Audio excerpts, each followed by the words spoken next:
Shavua Tov, everybody. Okay. Welcome to part 3 of our series on how to read a book. And we're going to, as we know, we're going through Shmot and how to properly study. As Rabbi Leibtag says many, many times, I'm sure you all know, we don't read Chumash, we study Chumash. So we're going to see in studying the course today, we start with the Mishkan yesterday. So I believe that's going to be our topic for the day. B'vakasha, Rabbi Leibtag. Thank you. I'll start a small correction. You said what we do is we read Chumash, but we should do is study Chumash. Yeah, of course. But I understand the people here are here because they do what they're supposed to do. Yes. I'll give a small, it's my father's yahrzeit of Hashem tonight, so I want to dedicate the shir in his memory. And he was a Kohen like his son. So, he passed away Mitzvah Shabbat Parshat Truma. So it's fitting to talk about the Mishkan and Kuna. Okay, so let me share the source sheet. We'll get started in a second. Here we go. Let's keep moving here. Share screen, and here we are. Okay, so it's class number 3, and how to study a biblical book. And we're focusing on Sefer Shmot because it just happens to be Parshat Shavua. We're going from text to context to theme. We did a unit on Mamad Har Sinai. We did a unit on Parshat Mishpatim. And today is we're going to do a unit. We identified the unit last week. And today we're going to open up the unit. I'll explain what I mean. So today's topic is the Mishkan unit. It's subunits. We'll see. Their complexity, and purpose, even though at first they seem simple, it's really complicated. So we're going to return to the Mishkan unit that we identified last week when we used the methodology of quotation marks. And when Moshe goes up to Har Sinai, we followed 2 cameras. We followed the camera at the camp where the people see Moshe going up. And that camera continues in Parshat Kitisa in chapter 32 with the story of Chet Egel. And then we followed the camera, which seems to be the camera with Moshe on the mountain, where Moshe goes up to the mountain and to receive we'll go over that again, the Luchot and the Torah and the Mitzvah. And the most logical assumption is that Moshe is going up to receive the laws of the Mishkan. So last week we identified that unit and saw that God spoke to Moshe 7 times. And we looked at the big unit, identified it, and related that big unit to what's going on in Sefer Shmot in general. The fact that we'll review this in a minute. Today we're going to go back to that unit and focus on that unit itself. Last week we talked about that unit in relation to the big picture in Sefer Shmot. Today we're going to look at the unit itself and how it breaks down.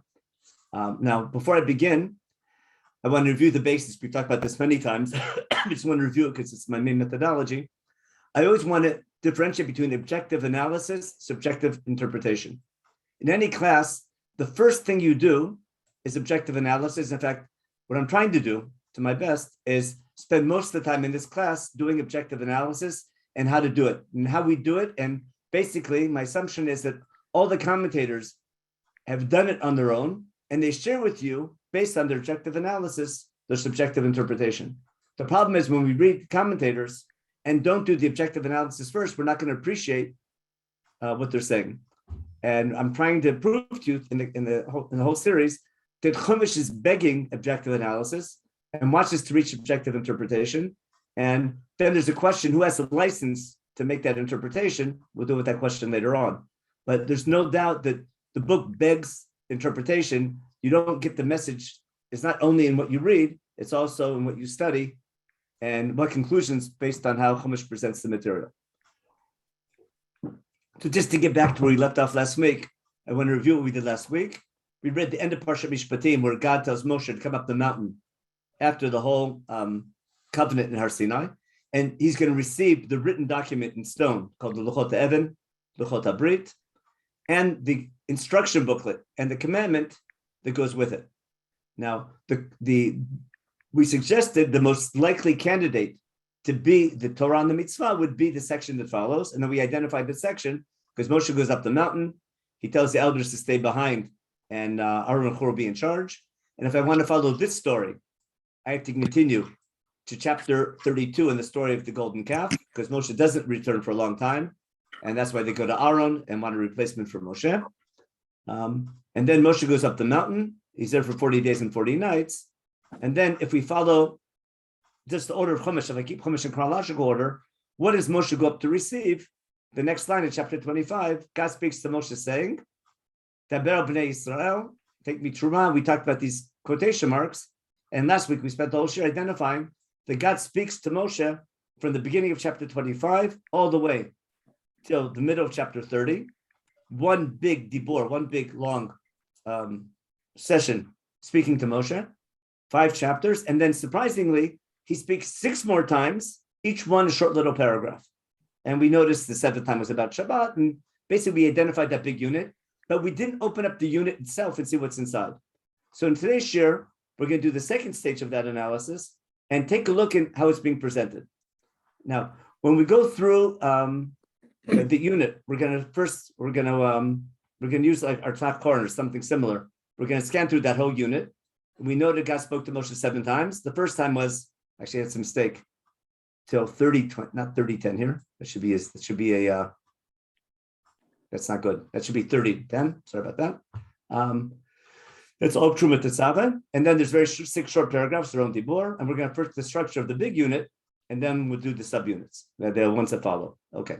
Now, just in general, I have this little, I'll play with my arrows here for a minute.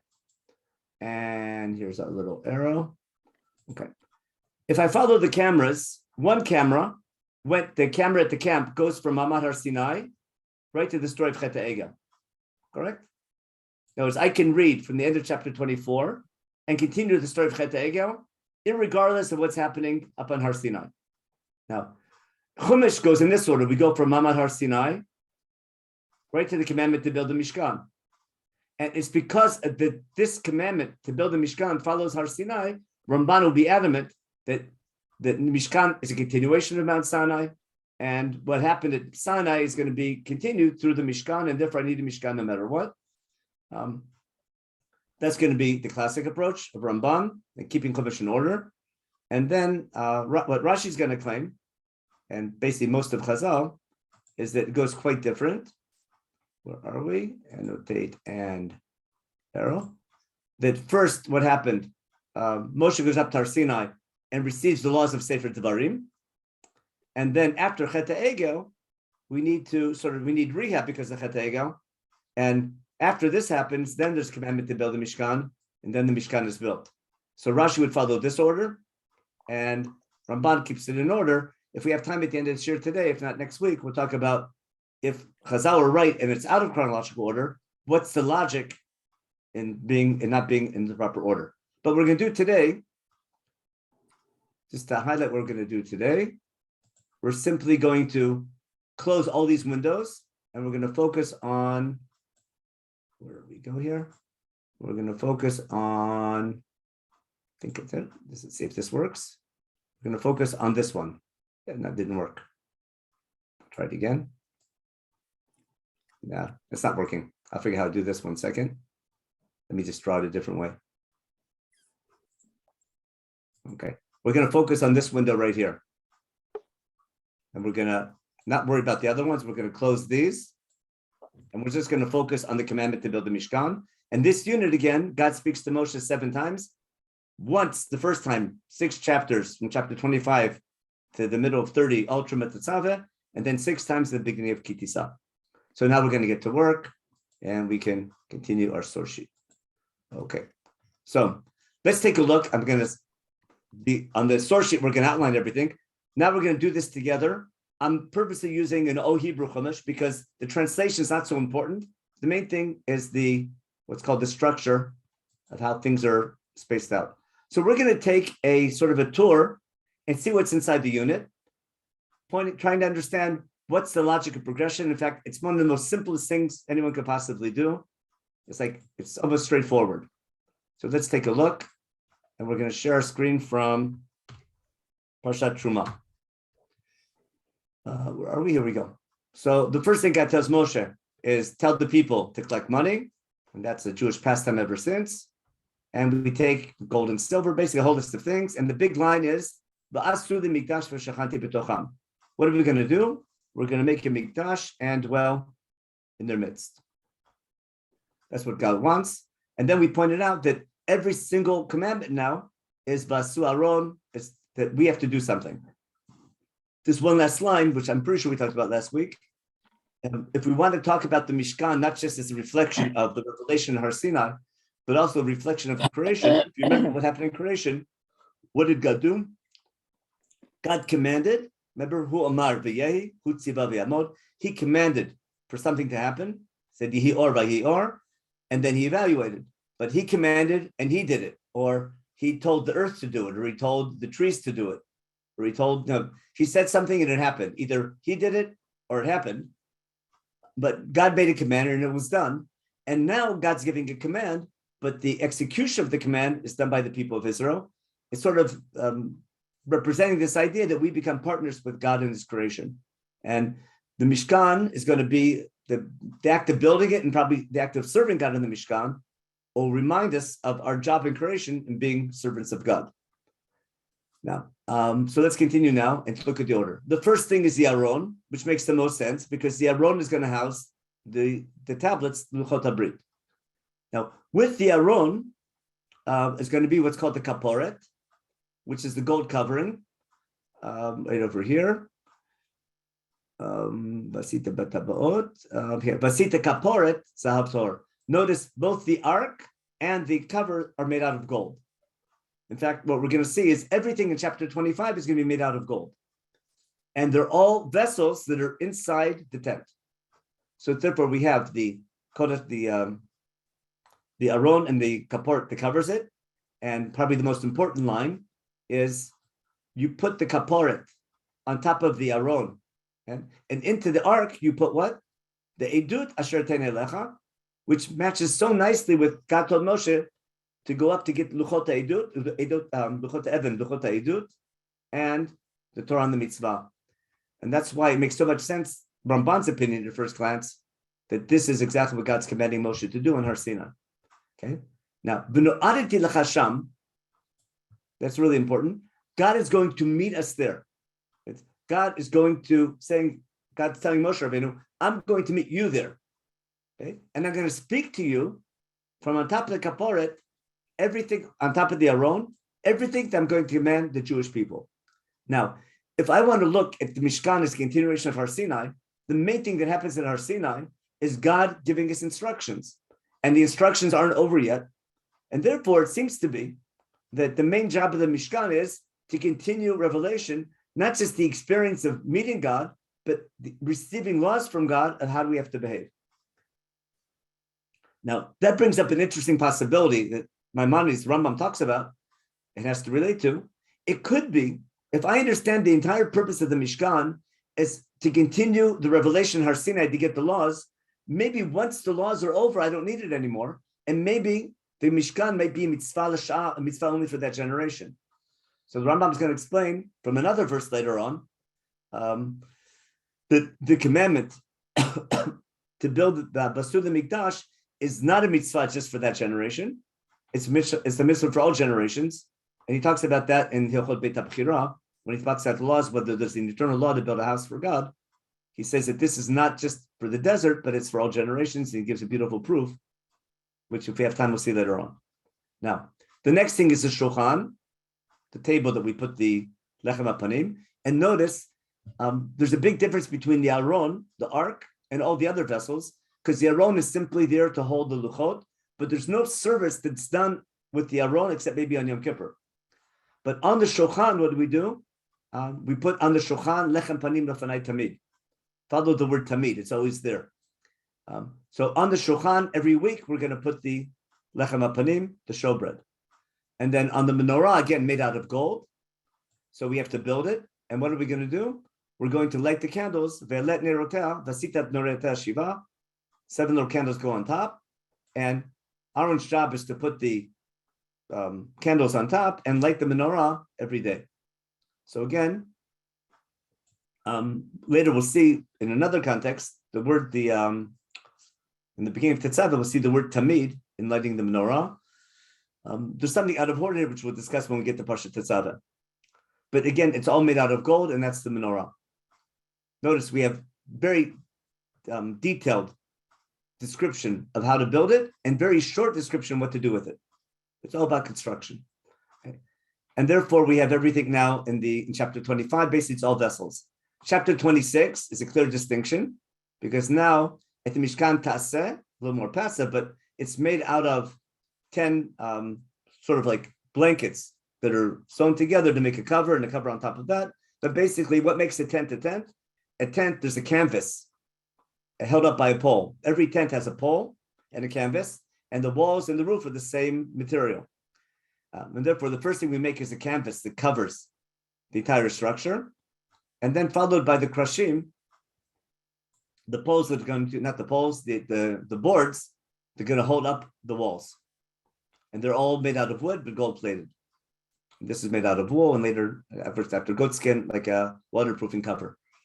Okay. And then inside the tent, we need a parochet, also made out of wool, which is going to divide between the Kodesh and the Kodesh Kodeshim, between the Aron and the other vessels. So basically, if I look at chapter 26, it's basically the tent that's going to house all the vessels in the Mishkan. Again, everything here should be very simple. Chapter 27, now the Mishkan, the tent is over, and now I have the altar. Right? Just like we had at Har Sinai, we had the mountain where God revealed himself.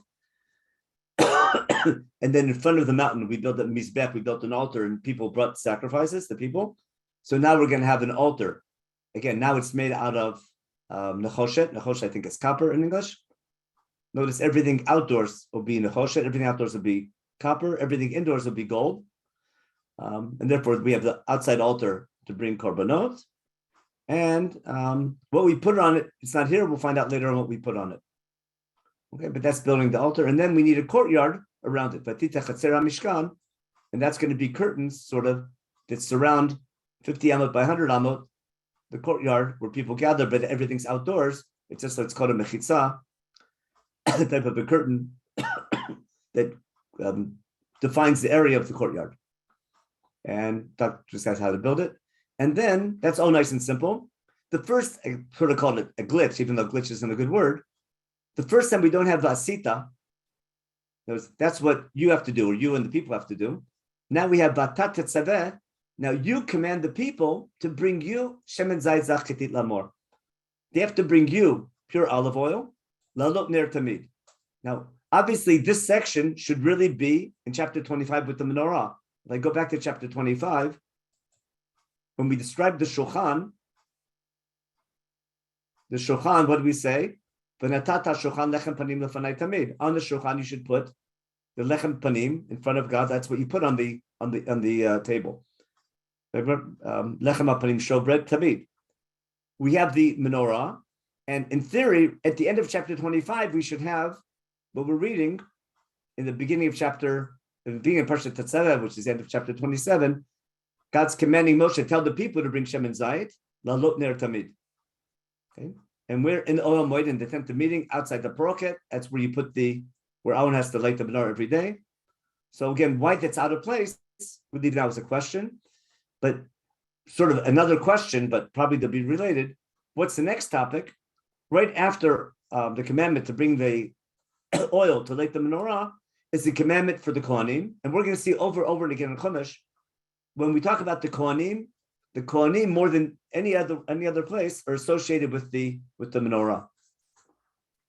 So therefore, in Perek Chavchet, after we mentioned the menorah, right away we have a whole chapter about making the Kohanim priests, Aaron and his sons, and we have a whole set of clothing. Again, asita b'tei kodesh Aaron achicha lechavot tiforet, for their glory and God's glory.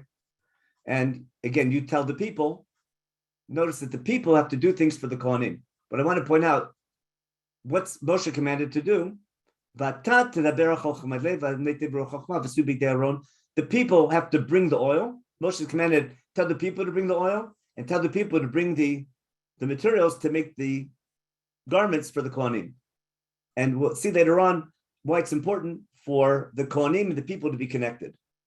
Even the Kohanim will be separated, but their separation has to be still related to the people themselves. We'll try to give a reason for that later on. Then we have another set, which begins vasu in the plural, followed by sita. Follow the pattern. When we went in chapter 25, when we had a whole list of items to make, God said first plural, vasu aronat shitim, and everything following that was vasita, singular, vasita, and then also in chapter 26, the passive and followed by vasita. Now that we get to chapter 28, and chapter 27 also had an Vasita Parochet. Chapter 27, Vasita, remember everything begins in you should do, Vasita. Now that we start a new section with the Big Day Kona, the first one is Va'asu, followed by Vasita, Vasita, got it? Vasita, all the way to the end. I'm not sure, I want to differentiate now. That is objective analysis, got it? I have two sections that describe building a whole section of the Mishkan. And each section begins with a plural Va'asu on the first item, followed by Asita, singular, for the rest of the items. That's objective. What the meaning is, I've never heard of anything that really strong about it. Maybe if someone has heard of something, they can add it. But I think it begs interpretation, but the meaning at this point still is unclear. Now, that takes us so we have all the vessels and the structure around it. And now we have the people working the Kohanim in the Mikdash. That brings us to chapter 29, which is basically, we have to do some procedure to turn the priests into priests. So we have a 7-day inaugural ceremony. Here's what you need to do to make them Kohanim. And we have a 7-day procedure. Every day there's a korban, a whole procedure. We won't go into the details. But the procedure is not only for the Kohanim, it's also for the altar. Okay? It says, Vasita l'Aaron v'navkacha. Do this for Aaron and his sons every day. Everything I'm commanding you. 7 days to fulfill their purpose. They make them Kohanim. And you bring a parchatat, you bring a cow for a sin offering. We'll talk about this idea of Kippurim later on. And you have to sprinkle the blood on the Mizbeach. And therefore, Shivat Yamim Tchaper LaMizbeach, 7 days you also have to do some type of ritual on the Mizbeach. What kapara means we'll talk about later on. And you have to make that holy, and make it separate. And the Mizbeach will become Kodesh Kodeshim. The word Kodesh Kodeshim is really confusing, because we think the Kodesh Kodeshim is where the Aron is in what we call the Kodesh Kodeshim, in the inner sanctuary. But we'll see all through Chumash, what we call the Kodesh Kodeshim is called the Kodesh. And many other things are called the Kodesh Kodeshim. Keep that question in mind. I want to get to it later on, but I don't want to get sidetracked. Now, here comes the end. Look at the end of chapter 29. In fact, right now, up until this point, the chapter division is almost perfect. Logical. The only thing I would say is maybe the end of chapter 27, Parshat Tetzaveh, should really be chapter 28, because this bringing the oil for the menorah relates more to the Kohanim than the courtyard. In other words, if I had to write a letter to the editor, to the Christian chapter division, I would put the opening lines of Parshat Tetzaveh, the last 2 lines of chapter 27 with chapter 28, but it's clear that it doesn't belong in either. No, it belongs back in chapter 25. Okay. Now I'm going to move to an English Tanakh. We stop the share. We're going to open up a English Hebrew Bible to read the last point. Are we here? I'm sorry about that. And here we go. We're going to open up chapter 29. My mistake. We need to get chapter 29 there. We're going to get chapter 29. Oh, that's not good. I'll do it this way. Chapter 29. Okay, we'll make it way bigger. The very last thing, which really doesn't fit anything, is not making the Mishkan, but using it. And that begins in verse 38. Listen carefully. Everything till now was construction. Now we have a commandment for something that we do every day. Where have we had the word tamid before? We had the word tamid on the lechem, on the showbread, once a week on the shulchan, on the table. We had the menorah, also the word tamid, lalot ner tamid on the menorah. Those are the 2 vessels inside. And now we have the courtyard, the tent covering it.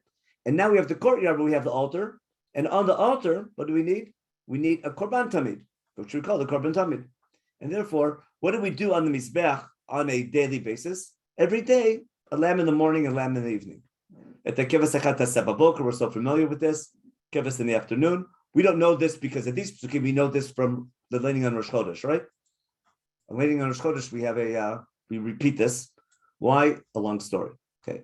And we bring the flower offering with it, and the second keves, the second lamb in the afternoon, and a rech nichoach for God. It sounds like this belongs in Sefer Vayikra. Now, watch what happens now. What I want to show you, at the end of chapter 29, we have psukim now that are totally different, that form a summary, and you can't miss the summary. We'll do it together. I just want to make sure you pay attention to it. In fact, I'll let you participate. We finished the Olat Tamid. Watch how wordy this line is. Olat Tamid Dorotechem. This Olah, this burnt offering that we bring every day for all generations. This, remember, up until now was a one-time commandment to build. Now we're going to use it forever. Where's this sacrifice which is brought by the people on a regular basis? Petach Ol Moed. It's offered at the entrance to the tent of meeting, in front of God. Lifnei Hashem in Pshat means in front of the Aron, because all through the whole Mishkan, the Aron will be referred to as Hashem. Not that it is God, but it represents God. So Lifnei Hashem means in front of the, what we call the Kodesh Kodeshim, but in front of the tent that represents God, in front of the Aron that represents God in the tent, or not just God, but a relationship with God. As he explains, Asher Iva'ed Lachashama L'daber Elach Hasham. Means what we're pointing out that Am Yisrael is outside the tent, bringing a sacrifice. Remember, everyone brings this Machzit Shekel. We're all part of that group Korban, the Korban Tzibur, the Korban of the community that we're all part of. And we, the people of Israel, bring a daily sacrifice to God. Where's God? God is in his domain, in the Kodesh Kodeshim, represented by the Aron. But Asher Yivayid Lachashama, the place that I'm going to meet you there, to speak to you there. So we're on the outside, God's on the inside. And again, in the Ramban's parallel, we're on the outside. That's Am Yisrael at Har Sinai, bringing a sacrifice. God is on top of Mount Sinai, teaching Moshe the laws, and meeting Moshe and teaching the laws. And therefore, God will continue his communication with Am Yisrael. We're going to be on the outside, God will be on the inside, but we're going to meet. Iva'ed means to meet. I'll meet you there. That's why the tent of meeting is called Olam Moed. Okay. V'no'adeti shama livnei Yisrael v'nikdash v'chudei. Therefore, I'm going to meet not just Moshe there, I'm going to meet the Jewish people, meaning the Mishkan is representing an encounter between God and his people. We're on the outside, God's on the inside, but God is going to meet the Jewish people, and therefore the whole Mishkan is going to be sanctified or separated with God's glory. So that's nice and simple, Bati Allah Tamid. Now, listen carefully to Pasuk Mem Daled. V'kidashti et Olam Moed, vet hamizbeach, vet Aron ve'banav ha'karesh l'chaim li. Just to see if I make sure everyone's awake. What is this pasuk doing? Been following this? You can write in the chat. Just a couple write in the chat. Anyone who wants. Just tell me what's the function of pasuk Mem Daled. I will sanctify or separate the tent of meeting, the altar, Aaron and his sons. I'm going to separate to serve me. What would you say? What's the function of this pasuk? What's it doing? I'll stop the share for a minute. Just want to make sure you guys are catching on. Someone can also speak up if they want, okay? Okay, it's definitely, okay. It's Har Sinai. Yeah. Again. Yeah, it's clearly a wrap-up, isn't it? It's a summary of everything we had so far. Now, what Mizbech is it talking about? It's got to be the Mizbech. We'll go back to it now in a minute. Here, let me share my other screen now. And let me just show you, I'll give you a summary of what we did. Here's my page, here we go. Let's summarize what we saw. We had the introduction to what? We had introduction to the whole unit to donate the materials, got it? With the big va'asu dimikdash v'shachanti b'tocham, chapter 25, got it? Then we had the vessels and the Kodesh Kodeshim, the Aron and the Kaporet, holding the Luchot, okay? Then we had the vessels in the Kodesh, in the main sanctuary, the Shulchan, the table, and the menorah, okay? That's a review of everything we did. Then we had the tent that covers them, okay? Then we have the courtyard, the Chatzer, where the Mizbeach is, where the altar is. Then we had oil for the menorah, which is a bit of a glitch we mentioned, that belongs earlier. Like this belonged, I'll do that later on. That belonged earlier with the menorah. Let me draw a little thing here, just for the fun of it. Okay, this over here really belonged over here. Why? We'll see later on. Let's get rid of that. Okay. Then we had the Big Day Kuna for the the garments for the priests, then the inaugural ceremony, and the Olat Tamid. Now that we finished with the Olat Tamid, we have a beautiful summary pasuk, and now what we do is we're going to make this a lot smaller. Not going to work. Yeah, smaller. No, that works that way. Maybe. What do we have? Olat Tamid l'dorotechem petach ha'moed, and then this summarizes the Kodesh Kodashim. This is the Aron. The Oil Moed is all chapter 25 and 26. Got it? The Mizbeach is chapter 27, the courtyard. Aron and Banav is chapter 28, and the inauguration chapter 29. So basically, this summarizes the whole. That summarizes everything till now. And then we have the biggest summary, the Shachanti b'toch b'nei Yisrael v'iti lehem l'Elohim. And now all we need to do is the simplest thing ever. Now I make it smaller. Here we go. One more smaller. Now you saw the psukim. Now I can draw my lines. Let me move you guys to the side there and move this up here. And now we take our annotator. Okay, what matches what? Just I can make it a little bit bigger now. Okay, Ba'asur the Mikdash matches B'Shachanti. Remember? Ba'asur the Mikdash B'Shachanti B'Tocham. In the opener, is matched B'Shachanti B'Toch B'nei Yisrael. That should be obvious. Then the Ohel Moed here is going to summarize this section over here. The vessels in the Kodesh and the Ohel Moed is that. Then we have the Mizbeach, which will be summarizing the Chatzer over here. And then we have Aron and Banav. It's going to be the big day Kuna with the 7-day ceremony. Okay? And then we have the Olat Tamid. And then when we're finished, what do we have? The Shachanti b'toch b'nei Yisrael. So what I'm talking about, when you study the section and look at the unit, the structure is almost perfect, except for the oil for the menorah, which it's juxtaposed purposely with the big day Kuna. It's nice and organized and straightforward. It's like surprising for something Chumash to be so organized. And don't worry, it'll change soon. But it's a nice, simple unit. And then we have the grand finale, Yadu Keni Hashem. Now we can go back to a Chumash. I hope that's clear. That these psukim are for sure a beautiful summary. We put everything together. The Olat Tamid. I'm sorry, the Olat Tamid Petach Moed. Just notice that. The Olat Tamid Petach Moed is exactly closing up the Aron itself. Remember? Okay, God's going to meet us by the Aron, V'nati T'chasham. So the main thing is we're meeting God, where God will continue to speak, will communicate, but each section is summarized in the summary pasuk. Now let's I'll stop the share and just read the final pasuk again. Let's go back to a regular Chumash with the English Hebrew. Here we go. Then V'shachanti b'toch b'nei Yisrael v'iti lehem Elohim. Why is that important? Where's that phrase v'iti lehem Elohim coming from? If you remember, all the Brit Milah was Lachad Elohim. Why did God take us out of Egypt? Remember the fourth cup? It comes up everywhere. But basically, you can't miss that the Mishkan now is going to be our reminder in the realm of space of our covenantal connection to God. Remember, it repeats itself over and over again in Chumash. We'll see it later in Parshat Bahar and all through the Nevi'im. So that idea that now I have a symbol of our covenant with God simply strengthens the Ramban's whole approach that I need a Mishkan to continue Har Sinai and a constant reminder of our covenantal connection to God. Later we'll see how all the imagery of the Mishkan, we're going to find it in the shul, in the synagogue. Now we have the idea of Yedi'ah, which means more than just to know and understand and have a close connect, a deep understanding. You'll sort of internalize what idea. Ki ani Hashem Elohechem, which is the beginning of the Ten Commandments. So I'm going to have a reminder of the whole theme of the covenant in Mount Sinai, where the Dibrot began with this opening statement. Now you'll know and internalize and understand that God took you out of Egypt for what purpose? Not just to get the land of Israel, but to dwell with you. Now, I need a place where I can dwell with you. That'll be later the land of Israel, where we become God's nation representing God.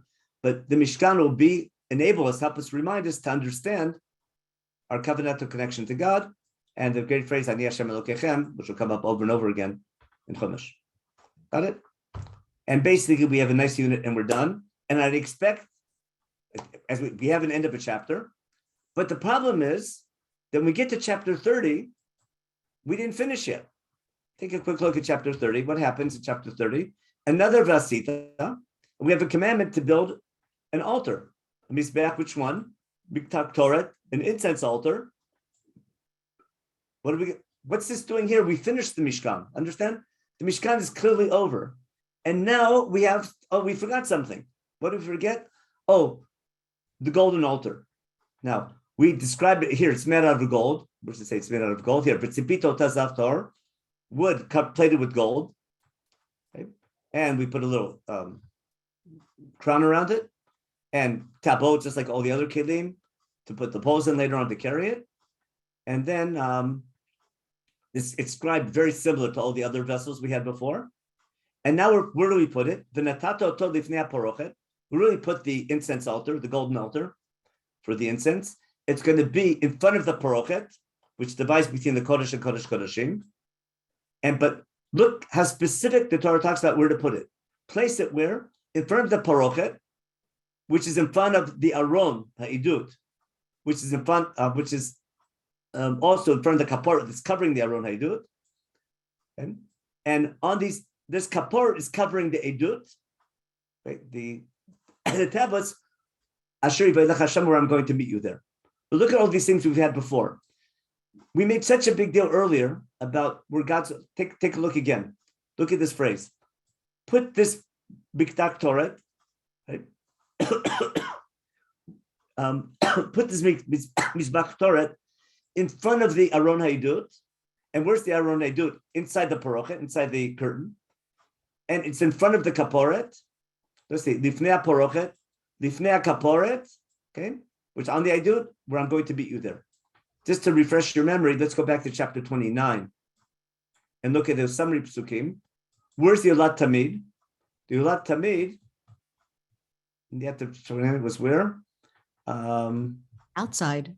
Olat Tamid Dodorotechem. Again, Petach Omoed, Lifnei Hashem, Asher Yivaylech Hashem, Ledaber Elech Hashem. You see that? The way we describe the Mizbach Ha'olah with the Korban Tamid is very similar to the way we describe the Mizbach HaZahav inside. They're on the same axis. We'll see later on, it's going to be sort of smack in the middle between the Aron, between the Mizbach Ha'olah, which is Am Yisrael, and the Kodesh Kodeshim, where the Aron is, representing God. We're going to have an altar that's smack in the middle that brings Torah. Okay? And then that's going to be where God's going to meet the Jewish people. And after the whole unit of Shekhinah is over, now in chapter 30, we're going to sort of, on the axis between the Jewish people and God, we're going to place an incense altar, again, made out of gold, and it's inside the sanctuary together with the Shulchan and the menorah. Now, notice, when is it that we use it? So here's where we place it. Then we're told, Viktir alav Aaron ktoret samim, baboker batibot hanerot yaktirena. When do we use the incense altar? Whenever Aaron goes in, whenever Aaron goes in to light the menorah, meaning there's a linkage between the Mizbach Ktoret, between the incense altar and offering on it, and lighting the menorah.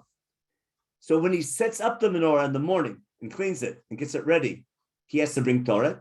Uvalot Aaron netenot ben arbaim. In the evening, when Aaron lights the menorah, he brings Torah again. Now we have the word again. Torah tamid ifnei Hashem l'dorotechem. It's an eternal Torah. Now, isn't it clear that this belongs in chapter 25?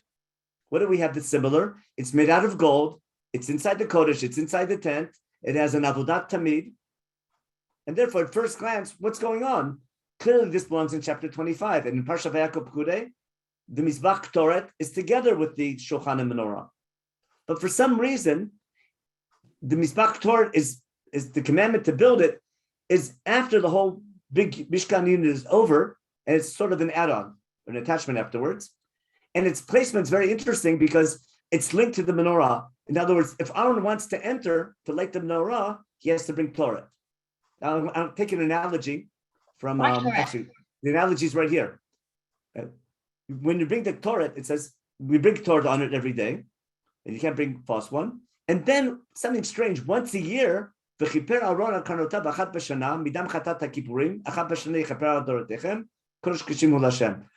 some reason, we mentioned a yearly ritual, which is unheard of up until this point, that on this Mizbach Torah, once a year, Aaron's going to bring the special Korban of Yom Kippur. We don't get that Korban until Parshat Achrayimot, until the middle of Sefer Ba'ikra. For some reason, we're mentioning it now. Now, let me take a quick break from here. And by the way, and that's the last line of the first Dibur. Then we get to Parsha Kitisa, and then we have another 6 short Diburs we talked about last week. But the grand finale of the first Dibur is about the Mishpach Torah, which is sort of like an appendix to the Mishkan unit, but it seems like a type of an add-on. Now, let me give you an analogy to understand what I think is going on. Again, I just finished the analysis side. We gladly have a clear structured unit of the Mishkan, followed by V'shachanti B'toch B'nei Yisrael. And when the Shekhinah unit is over, I'm beginning another commandment, to have Mizbach Torah. And if you remember what happened on Yom Kippur, what does Aaron need to do on Yom Kippur in order to enter the Kodesh Kodashim? He has to bring an Anak Torah, right? So it's just like once a year, if Aaron wants to enter the Holy of Holies, he has to bring an Anak Torah on a yearly basis. On a daily basis, if the Kohen wants to enter to light the menorah, he has to bring Torah. Meaning, the purpose of Torah is to enable entry. And that's going to be to understand the idea of kapara. So again, I want to be very careful. I'm slowly moving from objective analysis to an interpretation, but I want to base it. I want to sort of explain the logic behind it, because there's no doubt that Mizbach Torah is coming at the conclusion of the Shekhinah unit. I have a unit where we have God Shekhinah. After the Shekhinah unit is over, and I have an organized Mishkan, I'm going to place something on the axis between where Am Yisrael is and where God is, that's going to make a cloud that's going to separate a buffer between God and the people that we're required to bring before we enter. Now, without thinking too much, if we had something like that at Har Sinai, where there's a cloud buffering, you catching on? Now, therefore, now I'm getting my whole point, and that everything, the boring part's over. I hope that was clear. Meaning, when I take into account, I had a whole unit of Mamad Har Sinai, and we talked about plan A and plan earlier Shurim. We talked about God's original plan was that God would speak to Moshe in the thickness of a cloud. Remember, God's going to talk to Moshe in the cloud people over here, and the people want to see God afterwards. That was a higher plan, and then the people get scared, and we go back. But we're going back and forth between how close can the people be to God. And now what do we see? We're going to have an encounter between God and the people are represented by the Mizbeach outside in the courtyard, God by the Kodesh Kodashim. And in the tent that's going to divide, where the prophet is going to divide between God and the people, what do we need? We need something that creates a cloud that's going to buffer between ourselves and God. Now, Chumash doesn't say this is because of Har Sinai, but when you compare the two, when you compare each unit, you can't miss the connection between them. On the other hand, there's another word here called kapara. What's kapara? There's something here about some type of atonement or some type of protection. What's that doing here? And we'll see later on that concept of kapara doesn't come up until when? Until the story of the sin of the golden calf. The whole concept of kapara doesn't happen, and that's going to open up the whole approach that maybe there's something related to the sin of the golden calf with the Mishkan as well. So we're going to slowly see developing. We're going to see so many super sound proofs that Ramban is correct, that the Mishkan is a mini Har Sinai, not just a reflection of creation, also a reflection of revelation. It reminds us of our connection to God. That's got nothing to do with the golden calf. On the other hand, we're going to have so many parallels to the golden calf that the Mishkan has to be related to that as well, which will explain Chazal's opinion, that the Mishkan's afterwards, and then we have to resolve them all. But the main thing I want to do today is show you how we took a unit, identified it, and when the unit is over, there's no doubt the Mizbach Torah is a what do you call it? Is a trailer. It's outside. There's a structured unit, and the Mizbach Torah is outside the unit. Now, I suggested interpretation. There might be other ones, but I think that one's pretty sound. Okay. We have 2 comments. Let me just read them real fast. Okay, 1 second. I just read all these. I'll take a quick one. The big one, equivalent level of holiness for all. Okay, we'll get to those later on. Okay, I'll get to the ones whether this is a summary also of a promise of acceptance. We'll deal with those at the end of this year. Okay, yeah. The question, what Ruth's asking is the golden thing, is it foreshadowing the golden calf or a result of the golden calf? We have to see later on. Okay, Edmund says, since Aaron needed to offer the Torah, prepare the menorah, it was necessary to talk about Aaron's inauguration. Okay, so you're giving a reason why it's juxtaposed. Okay, we'll get that later on. Okay, in 3010, the Pentu, I know what's a penultimate? I don't know what that word is. Penul. The second last word. Penultimate. Kodesh Kodashim Hu Lashem. What's the antecedent of who? What is Kodesh Kodashim? Oh, I see what you mean. Okay, we're gonna deal with that also. The- Okay, I got you. Okay, we have to deal with all that. Okay, Aaron's not mentioned until 27. Okay, get that also. Okay, we'll deal with all these questions I can do after the share. I don't want to get sidetracked because the big chiddush is coming up, I think. Hold on. Okay, so basically, right now we have the trailer of the Mizbach Torah with a bit of a logical reason why it's there, but there's no doubt it's a buffer between ourselves and God, clearly outside the Shekhinah unit. As I joked around sometimes, first it seems left over, but now it's left out. Got the idea? It's left over from the original vessels, but it's left out of the Shekhinah unit. Not just left over, it's left out. Now let's take a quick look at the 6 parshiot that we identified last week that for some reason are about the Mishkan, but they have their own special dibur. Let's take a quick look at them. So we'll share my screen and we'll just open up a Chumash again. And we're in chapter 30, right? In the beginning of Parshat Kitisa. What's the first topic? About when you count the people, you take a half a shekel for every person. Got it? Now, what do we do with the money? What do we do with all the silver? So in the future generations, we can use this money to bring the Korban Tamid. But what's it say here? Kesef Kippurim. Isn't that a strange name for the money? Kesef Kippurim. Look at the word kapara here. Okay? When you count the people, everyone has to give kofer nafsho. I'm purposely not translating the word kofer, but noticing it's here over and over again. The machzit shekel is called kofer nefesh. And everyone gives half a shekel. Okay. Hasher leideh machzit shekel lechaper on nafshotechem. Again, kapara. V'lechatev kesef kippurim. Make b'nei Yisrael. Okay. But and it'll be a zikaron for b'nei Yisrael lechaper on nafshotechem. Was that 4 or 5 times the word kapara?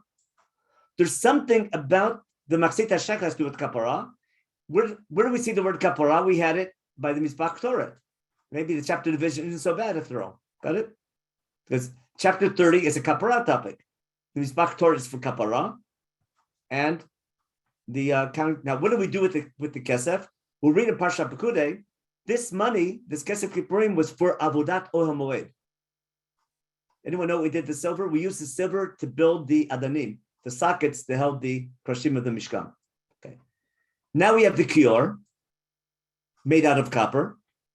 Okay, and that's the labor we wash our hands. And what do? We put it. It's in the courtyard near the mizbeach, between the ohel moed and the mizbeach. Aaron and his sons have to wash their hands from it. When they come to ohel moed, they have to wash their hands. Basically, they have to wash their hands before they serve God on the outside mizbeach and also on the inside mizbeach. Okay. Now, clearly, where does this belong? If I was reorganizing this, where's the kior belong? In what chapter should the kior be in? Notice it's a separate dibur. But the kior is made out of nechoshet. It's in the courtyard. It belongs in chapter 27 with the Mizbach nechoshet, right? And I need it for the Mizbach nechoshet. If this was in chapter 27, no one would flinch an eye. In fact, in Parshat Yaf-Bakab Kudei, it's always together with the Mizbach nechoshet, with the copper altar, with the Mizbach ha'olah. But for some reason, but who can tell me how is the kior different than all the other vessels till now? What did all the vessels have up until now? They all had an avodat tamid, something you sacrifice on them. The function of the kior is secondary. I need to wash my hands in order to do avodah. So I might have a reason why it's secondary or peripheral. Got it? Because on the one hand, from a structural point of view, it belongs in chapter 27, but from a functional point of view, it's not as central as the as the other vessels, because I don't do any avodah, I don't do any service with it. I just use it to do service. Okay. Now, the next deep, to have another dibor to make the shemen hamishcha, the anointing oil. A little complicated how to make it, and I would say don't try it on your own. You might explode on you. Remember, you're not allowed to. There's a warning not to do. Okay, you can't try it on your own, so you can read about it, but don't try making it on your own. But we use it to anoint the tent of meeting, the Omoid, and the Aron Ha'idut. Notice all the vessels, the Shulchan, Kelim, we're going to use anointing oil during the 7-day ceremony. Got that? But again, this is a one-time thing. It's not an avodat tamid. It's an extra thing. It's peripheral to the thing. I can understand maybe why it's left over, but again, it has its own little dibor. Now I have another dibor about how to make the incense that goes on the Mizbach Toret. Okay, how to make Toret, how to grind it, and again, and you can't make your own, but again, how to make the Toret that goes on the Mizbach Toret. Then we get to chapter 31, and we appoint Betzalel to another dibor, the 6th dibor, Betzalel to build it. And finally, we get the 7th dibor that was Shabbat. We talked about those last week. So if I go back to my main source sheet, because I'm running out of time, what do we have? What do we have here? Here we are. Okay, let's get a quick review of what we just did. And I got to make this bigger again. Okay, we had the summary psukim. Now we have an outline of the leftovers. At the end of Dibur number 1, we had the Mizbach Toret. Remember the inner golden altar forming the cloud for the Toret. The second, now the 6 short Diburs, the second one being the Machzita Shekel, to collect silver we're going to use to make for the sockets, the Adanim that will support the Krashim. The Kior, which belongs in the next to the Mizbach HaOlah, the altar, the copper altar. The anointing oil for the 7-day ceremony, to anoint the Kohanim and the Kelim.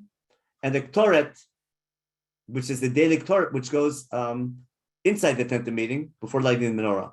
Then the builder Betzalel, and then Shabbat, that we talked about last week.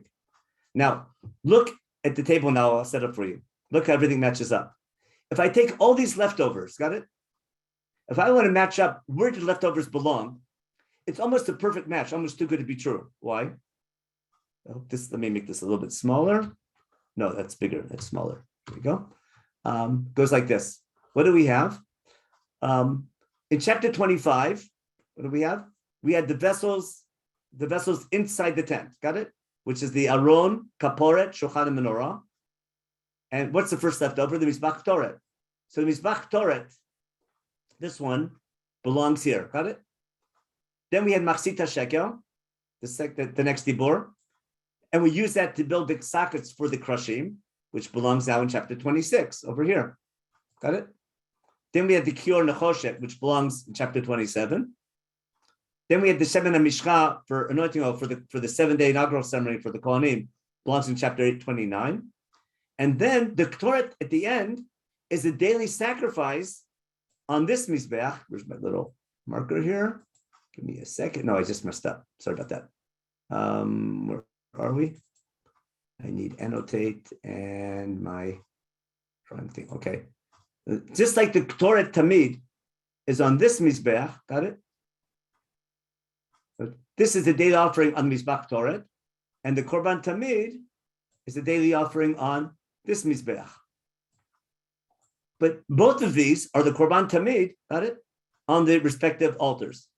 Got the idea? So even though we were surprised at this list of leftovers, there's actually structure to the leftovers. Got it? So I'm pretty sure that's pretty objective also. That's objective that these are leftovers. I can prove from that they belong in the main unit. For some reason in the commandment to build the Mishkan, they're left over and left out of the main unit.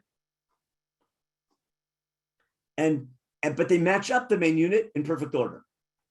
Got it? Objective. Everyone agree? No. But that begs interpretation. I'll suggest something, but it doesn't have to be right, but I'll just simply suggest it. It could be that everything in this unit, in the leftover unit, has to do with protection from the avodah. Let me explain the concept.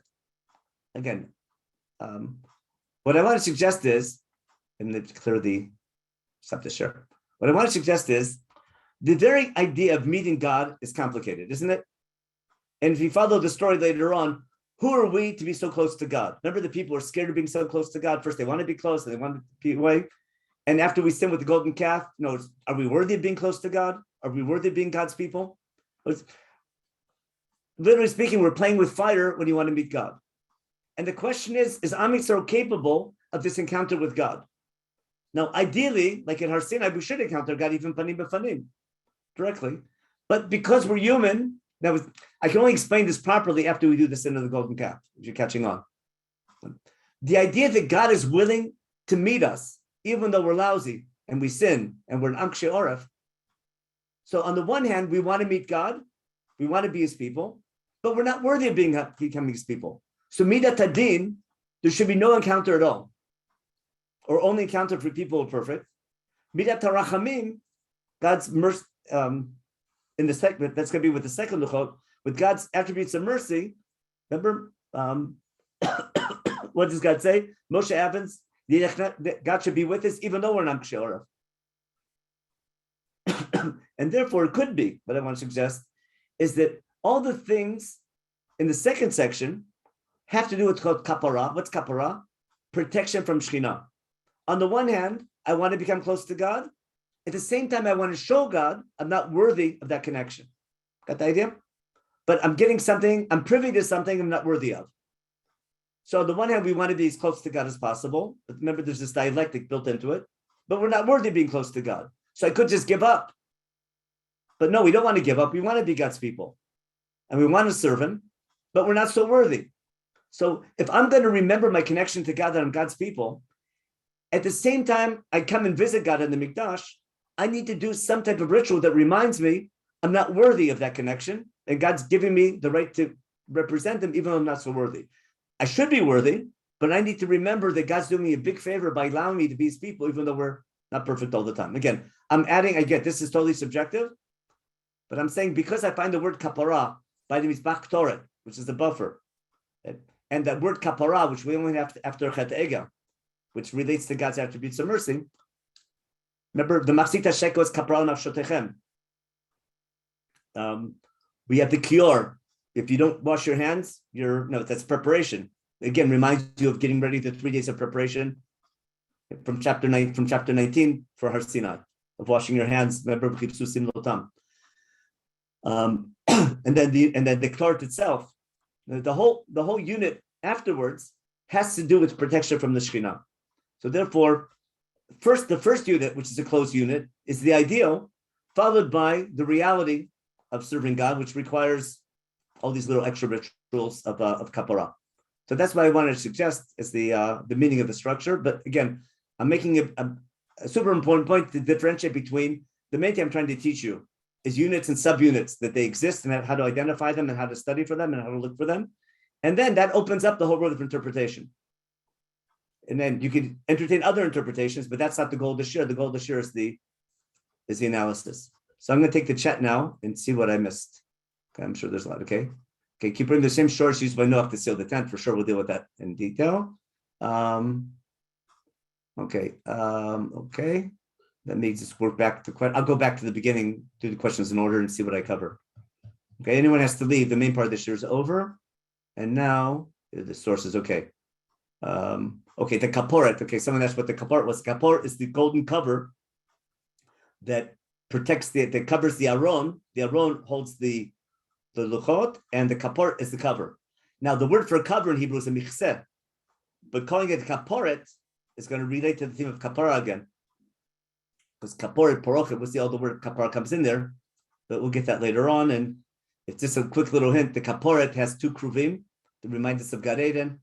You'll see as we go on, there's so many earlier themes of Chumash that just weave right into all the Mishkan stuff that will give much deeper meaning later on. Okay, well, Jay answered the question, the gold cover. Okay, good. Thank you, Rabbi Jay. Okay, thank you. Where did they get olive oil in the desert? That's a good question. So I joke around. There's people from way back ago. There was a Shas rally in in religious rallies, religious parties, you always give out something. They give out something to bring home, like a little thing of oil, candles for your menorah and stuff like that. So there was a. So where they get olive oil in the desert, and where they get all the things in the desert, probably they took it with them when they left Egypt. Oil lasts for a long time because they lit Shabbos candles in Egypt, so I'm sure they must have had olive oil for. They took it when they left. Okay, but where did they get that? Shittim? Remember, that's the famous one with Yaakov planting them on the way. When you start looking for reality, it's much more difficult. Remember, we're studying what's written, not what happened. Okay, as Alan says, good question. Okay. Summary. Wrap up. Okay, we had all the right answers. Okay.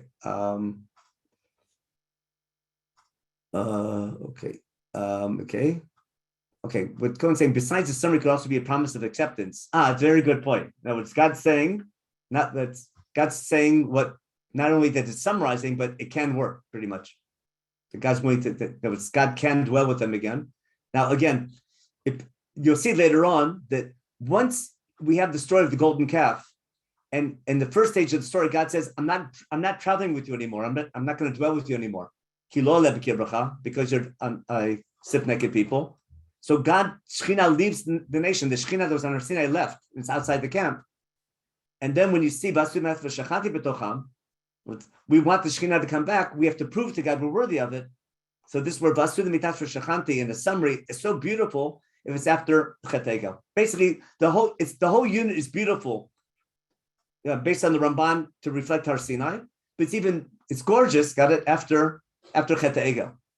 And hopefully maybe by next week I'll try how they can both be right. We'll try to get that on. Okay, but it's a little golden thing with thorns. Okay, we'll talk about it later on. Okay, since Aaron needed to offer the Torah when he prepared the menorah, it was necessary to talk about Aaron's inauguration. Okay, it's giving a reason why it comes later, but during the 7 days of Miluim, there's no avodah other than the korbanot that Moshe brings. The first time they light the menorah is going to be in Parsha Balotcha, on the 8th day, which is the Rosh Chodesh Nisan, when the first day the Mishkan becomes functional. Then we'll see later on where all this comes together. No regular sacrifices are brought during the 7 days during the 7-day inaugural ceremony.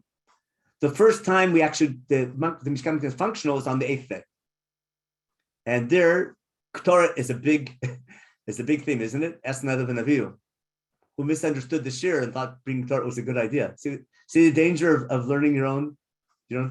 Their subjective interpretations. We have to bring Torah because it protects us from the Shekhinah, and they got that's why you can't come up with your own chidushim. It's dangerous. Okay. The Asher's question about the Kodesh Kodeshim we'll have to deal with another shir. It's really important. But what Kodesh Kodeshim means, we'll talk about. But if Kodesh doesn't mean holy, it means separated. So Kodesh Kodeshim sometimes means something separated from what's separate. Okay. So when there's two levels of separation, it's Kodesh Kodeshim. Not necessarily holier, but double separation. I'll give you the best example of it, which is like mind-boggling, where when you bring a Korban Mincha, right? So you separate, what do you do? The Korban Mincha is Kodesh. Okay. When I take a handful, right? So I put that on the altar. What's left over, Hanoter Mimena, but what's separated from the Korban and given to the Kohanim Tid is called Kodesh Kodeshim. Okay? But Hanoter Mimena, it's not necessarily holier, but it's two levels of separation as opposed to one level of separation. So sometimes it's not, that's why Kodesh Kodeshim doesn't always mean holier, it's two levels of separation in any direction. And I'll explain a lot, but again, I don't want to get, it's an amazing phenomenon when you look carefully. We just, in our own jargon, we say Kodesh Kodeshim all the time is the Holy of Holies. If you remember in the Yom Kippur Avodah in Parshat Rimot, the Kippur ala Kodesh, the Kodesh Kodeshim is called the Kodesh, not the Kodesh Kodeshim. Okay. So yes, why does Tetzaveh begin with this section on the menorah? Why isn't the Parsha and Truma at the commandment to build the menorah? Again, so you're asking why the Parsha, you're asking why Chazal start the Parsha in Tetzaveh? Or why does Chumash put, I understand, what's the question? It's out of order. Why isn't... Okay, so I'm going to show you, it's going to happen over and over again, where whenever we deal with lighting the menorah, we have something about Aaron. we have something about whenever like menorah, we have something Right. out of place. Right. For example, that's being Parsha Balotcha. We'll see also. There's something. What I want to, if I have time, I'll develop. But the main job of the Kohanim is lighting the menorah. In other words, which means their main job is to give light, and light is teaching Torah. Got it? If you see where we're going to go with that, the main job of the Kohanim is not to serve in the temple; it's to teach Torah, and the symbol, the ritual that reminds the Kohanim and the people that the main job of the Kohanim is to teach Torah is the menorah, which gives light, and that's their job, and that's how they bring blessing to the people. But that's the Shir and Birkat Kohanim. Yes, so that's why it fits right before B'dei Kahuna. Yeah, because the Kohanim and the lighting the menorah go hand in hand. It's purposely out of place to highlight that point, in my opinion. But again, subjective, objective, it's out of place. Subjective, that's interpretation. Got it? Okay. Doesn't all these rituals create strange creatures to go against Rambam? Okay. So that's a question about why we need a Mishkan at all. iPad's question. So again, I think there's a whole other element of the Mishkan that reminds man that he's made in God's image. Like there's all the things that are man's different than animal as well, but that's a whole different share. So it's everything that's happening in the Mishkan. Shabbat goes back to creation. How man is different than animal goes back to Tzelem Elokim. So again, any ritual I sent you a song number. misunderstood. Okay? Any ritual can easily be misunderstood and turn to something pagan. But it's exactly what happened with Chet HaEgel, where Aaron had a good idea and therefore, at the end of the day, we need rituals, but rituals have to come with education. And therefore, it's important to daven at the kotel, but not daven to the kotel. You can pray at a grave or be inspired by being at a grave, but you don't pray to the grave. Got it? You can, any ritual is important if it comes with education and meaning. When it becomes empty of meaning, that's when it becomes dangerous. But that's a whole topic in Nevi'im. Okay.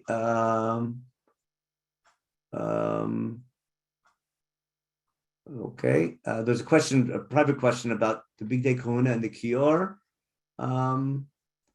Yeah, maybe we'll talk about that next week, about how what the job of the Kior is.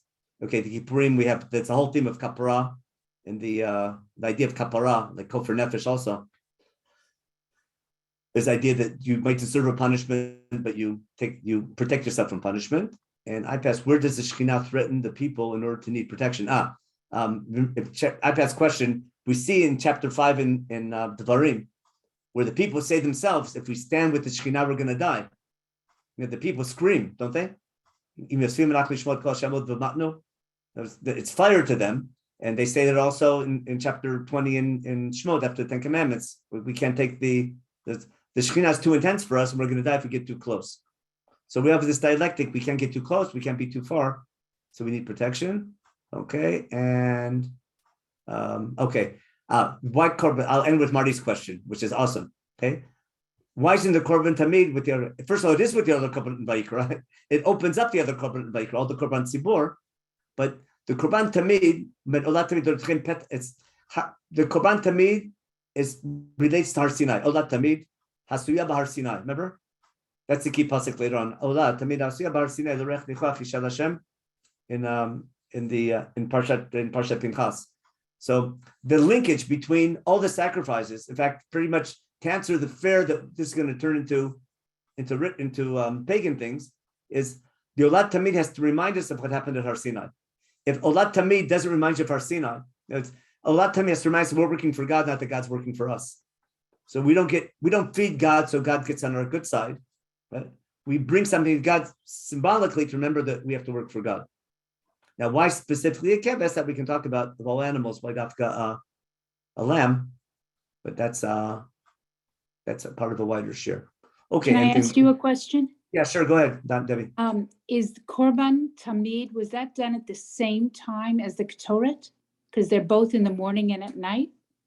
I mean, that just connected. If you read Korbanos every morning, you'd see the whole order. There's a whole complicated order from Masech Tamid, what you brought first. So first, the Korban Tamid usually starts off the day. Right. In general, the Tamid, every day is sort of enveloped by the Korban Tamid in the morning and the evening, and then later they do the other stuff. When the Norah, when he goes in to clean the menorah is to bring the Ketoret inside. But the the opening pitch, if you remember baseball, right? It's always the Korban Tamid, the closing one. Except on Pesach, Korban Pesach, which has its own.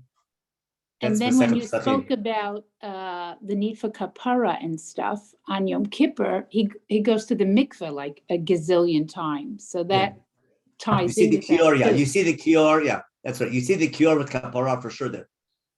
I mean, there's a logical reason for kior. Just you have to wash your hands before, like, Suyudech and Kodesh. But there's definitely an idea of kapara of washing. In fact, I think what's it called? What's the word that Amish uses for washing your hands? There are 5. What do you got? 5 tefillot and 10 tefillot. Kiddush Yadayim v'Raglayim. Kiddush Yadayim v'Raglayim. It's called. Yeah, 10 times, 5 and 10. And Debbie, of course, the order is in the Siddur, the Seder Marachat, the Korbanot that everybody skips. Right. No, I'm saying in the daily, every single day in the Korbanos, the whole series of the exact order. Maybe we'll get there. Details on Friday morning. On Friday morning, Jay has a whole. Yeah. Right, So right, the parts we skip, but that's in the Siddur that people can get hana that they skip those pages. Yeah. But, anyways, okay. Any other questions? Otherwise, Vakasha, we look forward to seeing you tomorrow. 11 a.m., Dr. Rabbi Lindsay Guhart's continuing her series on Islam for Jews, and Mark Shapiro at 8:30, part 2. When we started last week, his fascinating series on they're all fascinating series on the rise of the response to the rise of Reform Judaism. And then Tuesday morning, I sent out an email last night. You should have all gotten that. Aaron Kohler is beginning a 6-part series on Megillat Esther. It'll be, I think, a little different than the traditional approach they're used to on Megillat Esther. I don't know. He's going to argue with you? Yeah. Oh, okay. I say it's all about Israel. He says it's all about Chutz. Well, you live in Israel and he lives in Chutz. Exactly. So come. Okay, you can give the rebuttal afterwards. Okay, so that's Tuesday. And then Wednesday, we have 2 new series starting. Dr. Menachem Kellner, who also lives in Israel, will be giving us the difference between Rambam and Rabbi Yehuda Halevi. And the views, ethics, the Rambam and Rabbi Levi, 2 very opposing views. I think more opposite than you and Dr. Kohler, Rabbi. Would you agree with that? Yehuda Levi and the Rambam are more different? They're different about what's needed to recognize God. Can you find God on your own, or do you need a miracle to find God? I don't know that he's talking about that aspect. Anyways, that's 11 a.m. on Monday. And then from live from Morocco, at 2 p.m., Rafi will giving our first in our series of Jewish communities around the world: Greece and Italy, Greece, Hungary, Spain, Italy. We're going to be going around to where our Torah and Motion tours have been. Some of the places the Torah and Motion tours have been. So right now, a little bit virtual discussion with the people who live in the communities we visit. And please God, come the summer, we'll be able to travel again. It's been a while, but we're hoping, please God, that we'll be able to travel. But anyways, that's going to be beginning. And Dr. Mark Shapiro, who leads these trips, will be interviewing and discussing the communities that virtually. So that's 2 p.m. on this Wednesday, beginning with Morocco. Rafi is a fascinating person. You gotta seem to believe him. But okay, and then all our regular shirim, the regular shirim, Alex Israel and Eliyahu, etc. At 1 p.m. on Tuesday. So anyways, our Parsha Shir, Shuli Mishkin, Malka Simkowitz, my Shir on the Siddur, et cetera, et cetera. So we look forward to learning with you. And like always, please invite a friend. That's your job. Your task is to invite a friend. Otherwise, we don't let you in. We do let you in, but we shouldn't let you in unless you invite a friend. Okay, everybody have a wonderful day, a wonderful week, and we look forward to hearing from you and learning with you. Be well, everybody. Okay, bye-bye.